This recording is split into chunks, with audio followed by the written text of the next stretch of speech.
Everyone has had a goal before that required sacrifices to be made for it to come to fruition. It can span from something meaningless to something important and difficult to let go of. But the rule applies regardless. You need to give something up, to let go, to make sacrifices, in order to achieve something else. But can it ever go too far? Is it always an equitable trade? What are the consequences of going too far, of disregarding anything other than our end goal, our fixation? There exists a tragic tale of obsession, sacrifice, and loss. One where its four protagonists have fallen for getting too close to the sun. That tale's name is Inscryption.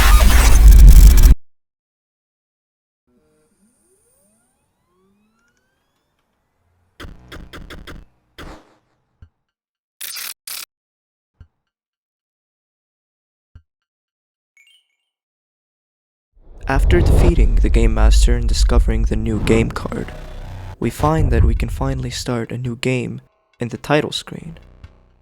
Doing so starts an intro sequence, the true introduction to Inscryption.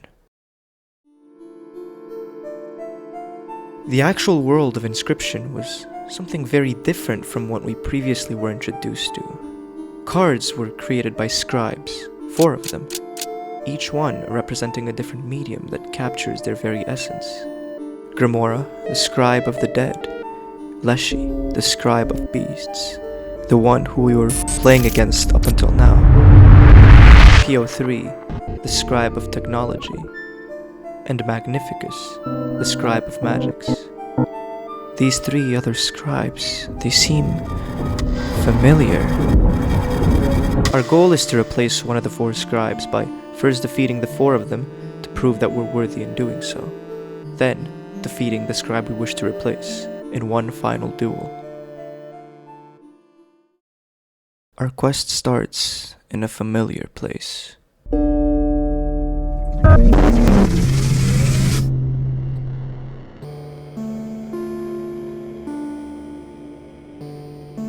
A lonely cabin out in the woods is seen, and inside is Leshy. The man that has tormented us up until now is back. His demeanor is strange, however, as it seems that he doesn't know us. Is he just playing pretend as he always does? Or did starting a new game truly make him forget everything? As we explore his somewhat familiar cabin, the atmosphere seems to be gone. The dark, creepy feeling of Leshy's cabin is no longer. However, he still has complete control over us. He could fight us right now, but he wishes to make us go through his subordinates first. His control over us is still felt. He's clearly the same man that we knew from before. A man still obsessed with telling a story, but now in a different light. We roam around his cabin and the forest to fight his subordinates, after solving a few puzzles using the camera that he gives us. These characters that we previously fought, Leshy didn't make up characters for his story. They were all his subordinates this whole time. As we get to talk to these 3 characters, we're reminded that they're all eerily fixated on the specific task they do, which is a perfect representation of Leshy as well.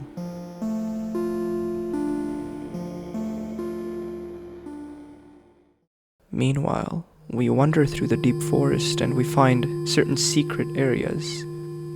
We get the feeling that we're not meant to be here. We meet someone else deep inside the forest, the woodcarver. She seems to be very secretive about something she found.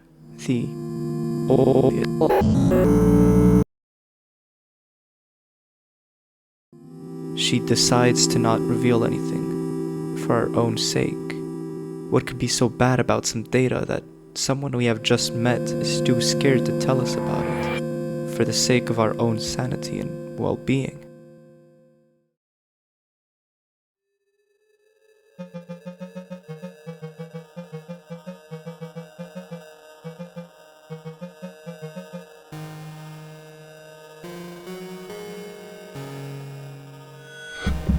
We know Leshy well enough to draw our conclusion of his character, who he truly is.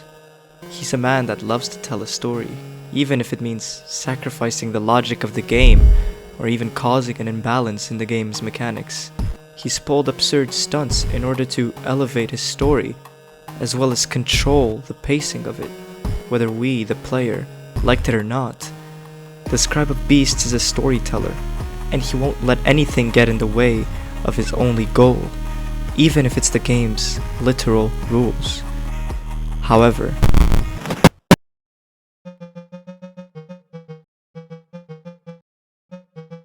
his ambition isn't enough to stop us from defeating him.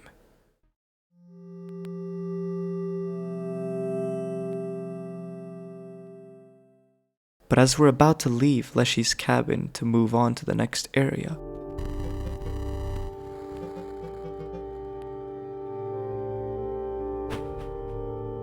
PO3 enters the cabin and starts arguing with Leshy. The Stoat. Of course, PO3 was the Stoat when Leshy was in control, and they remember what happened before the reset. It's clear now. These Scrybes have never gotten along, and their ideals will always clash. Leshy believes that being part of a story such as his, regardless of what you are in it, is the greatest honor, while the other Scrybes have their own ideals, their own goals, their own fixations.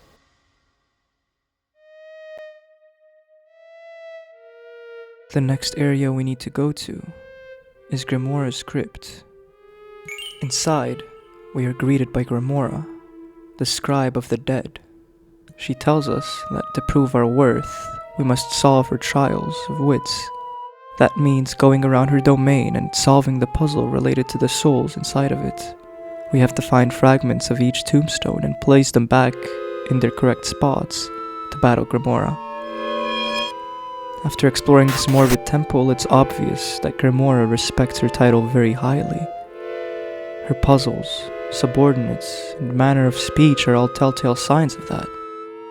After completing the puzzle, we finally get to confront Grimora to defeat our second Scribe.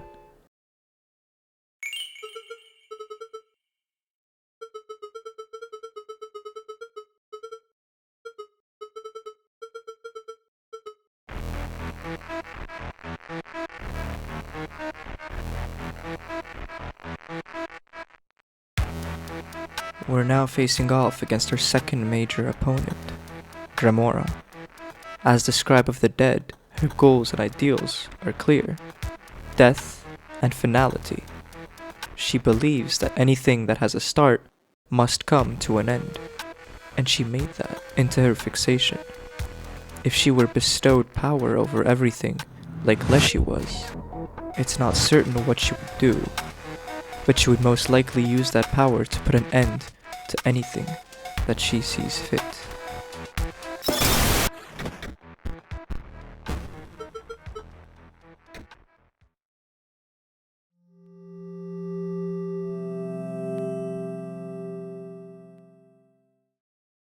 Upon defeating Grimora, we arrive at Magnificus's tower.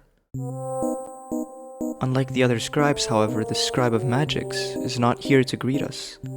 He instead left a note explaining what we have to do if we want to face off against him. He wishes us to face against his 3 students to prove that we are worthy enough to challenge him. Clearly, Magnificus has a larger ego than the other Scrybes. And it seems that it affects the ones around him. We roam around his tower, solving his puzzles in order to find his pupils, each one more miserable than the other. One of them got turned to slime, visibly in pain, wishing only to be a part of his master's deck. Another stuck to a pole in the middle of scorched ground, slowly burning alive, but never enough to die. A slow and agonizing punishment, trial, or simply a humiliation ritual to please Magnificus. Apart from physical pain, there's also the psychological torture that this third disciple is undergoing. He has been deprived of any and all senses, lost track of time, lost the ability to feel, to see, seeking the slightest bit of stimulation, whether it is pain, pleasure, or simply an interaction with someone. All this torture for his students, for what? Being a playing card in his deck? Getting a congratulations from Magnificus? This scribe is truly evil. Leshy and Grimora may be selfish, to tell a story or to deal with what they believe is inevitable, but this one, he plays God and tortures his subjects for no good reason. At the top of his tower, Magnificus waits for us, expecting us. On his desk, a note addressing Grimora, warning her about PO3 and his plans for the Great Transcendence. For now, however, we must confront our third scribe.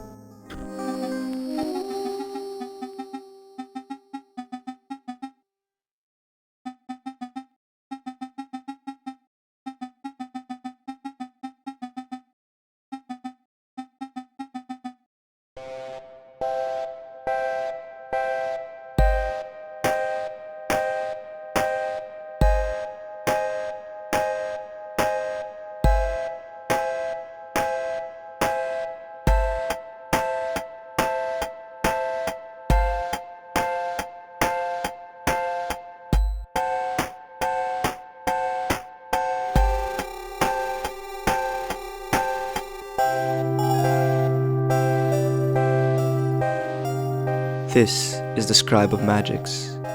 He surrounds himself with the suffering of those he deems lesser than him. He finds pleasure in torturing others as he thinks that he deserves to be worshipped. His pride sees no end, and thus his fixation is himself. Not a part of him, a belief or a wish, but simply himself. He might be the most evil scribe out of all of them. He causes the suffering of others after brainwashing them into blindly following him. But what does he even gain out of it? A fleeting moment of satisfaction, knowing he did this? A brief moment of empowerment as he sees others suffer because of him?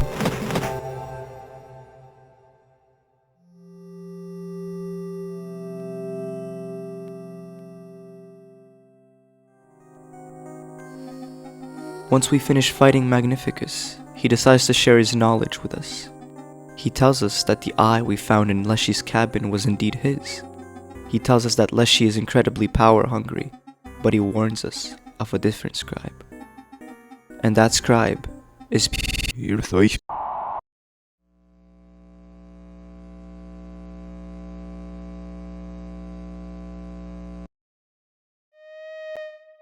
Back in the Temple of the Dead, as we were looking for all the tombstone parts, we find something peculiar.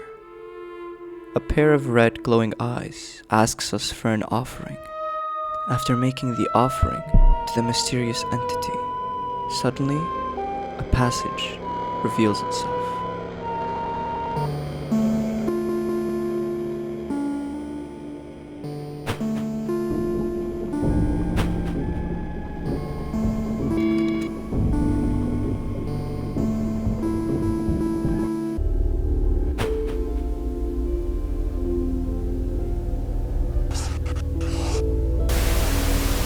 Demonic-looking figure lurking in the depths of this world, in the core of its land, standing before us. They go by the Bone Lord. They tell us about the old data that the woodcarver was telling us about. He asks us if we are willing to worship the Bone Lord, and by extension the old data.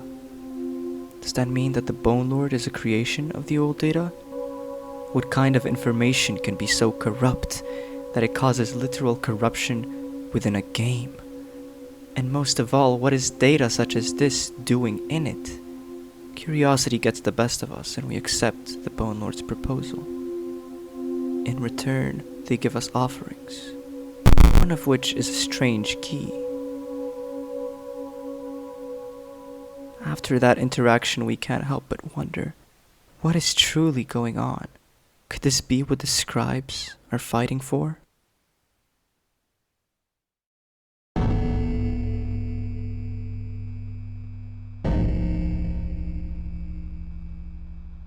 The final area we need to explore before replacing one of the Scrybes is PO3's factory. The instant we walk in, we can feel a sense of dread overwhelm us. Industrial, soulless yet still moving, breathing. This is to be expected from the Scribe of Technology. We speak to PO3 at the entrance and he tells us that he's busy finishing up one of his devices. He asks us to go to his subordinates to wake them up, tell them that they need to send better components down the conveyor. PO3 doesn't wish to confirm that we are worthy, he only sees the utility in us, a way to help finish his work. Each bot that we fight and talk to shows blind loyalty to PO3, clearly programmed into them by him. So loyal, in fact, that they are willing to send themselves down the line to help the manufacturing of his device. This mindlessness, it's terrifying. Everything in this factory is so empty. All we see is efficient placement of workstations, control panels, and an area to fish up scrap. The dredger is the last bot we fight, but he doesn't seem to be willing to sacrifice himself. And besides, he actually found something. That scrap. It's no ordinary scrap. It looks corrupted. Could this be a fragment of the old data? Now that we think about it, the angler did say something about finding something in the ocean. After checking in with all the bots at the factory, we speak to PO3 once more, and he is willing to battle us.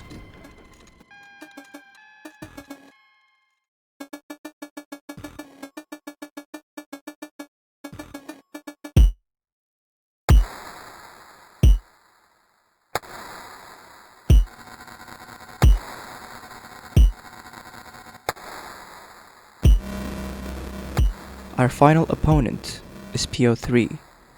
This scribe, just like the others, has his own obsession. However, as opposed to the rest of the scribes, his drive lacks any trace of humanity. He only sees efficiency. He holds no regard towards storytelling or natural flow. He only cares about succeeding, about prevailing. Prevailing in what? The great transcendence that Magnificus was talking about. We still have no idea what that is, but we can tell that PO3 is willing to sacrifice anything, no matter whether it is this game's soul that Leshy loves so much, or his subordinates that are unwaveringly loyal to him. Dedication like that is commendable, but incredibly dangerous. He's definitely the one that Magnificus meant to warn us about, and now we see why.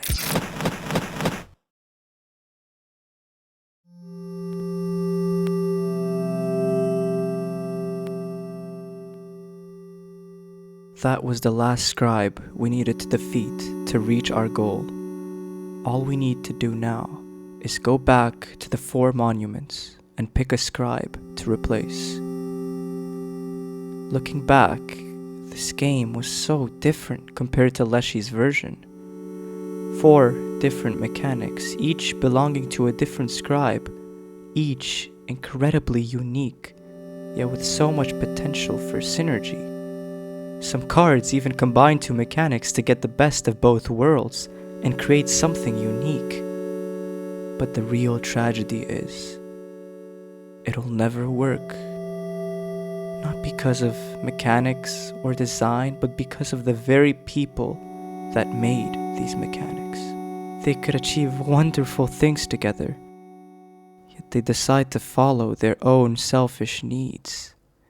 Instead of sacrificing or compromising a part of their goal, they sacrifice everything else to satisfy their huge egos.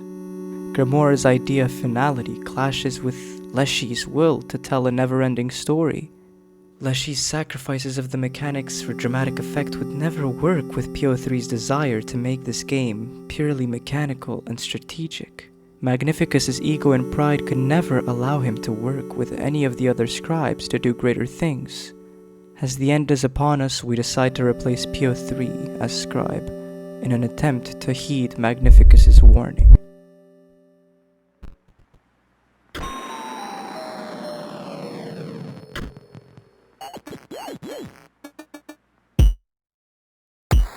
We partake in one final duel with him, but he has other plans. Whatever the dredger fished up for him really was of tremendous use, because this went all according to PO3's plan.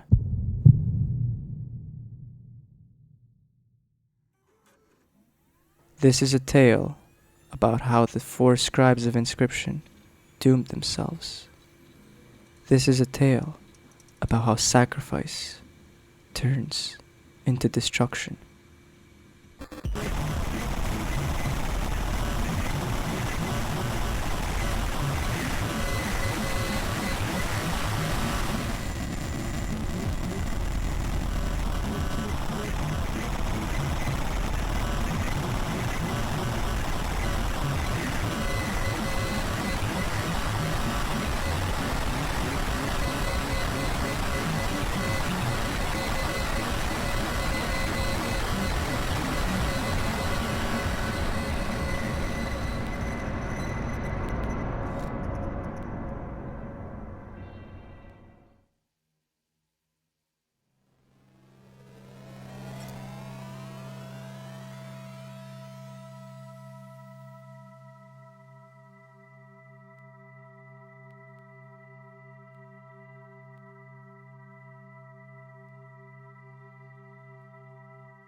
Thank you all so much for watching this video until the end. As always, if you enjoyed, leave a like and consider subscribing. It would help me out a lot. I hope you all enjoyed my second video essay. I tried diving deeper into character analysis this time, but I would love to hear your thoughts about it or what else you would like to see. For now, I'll see you all in the next video. Peace out.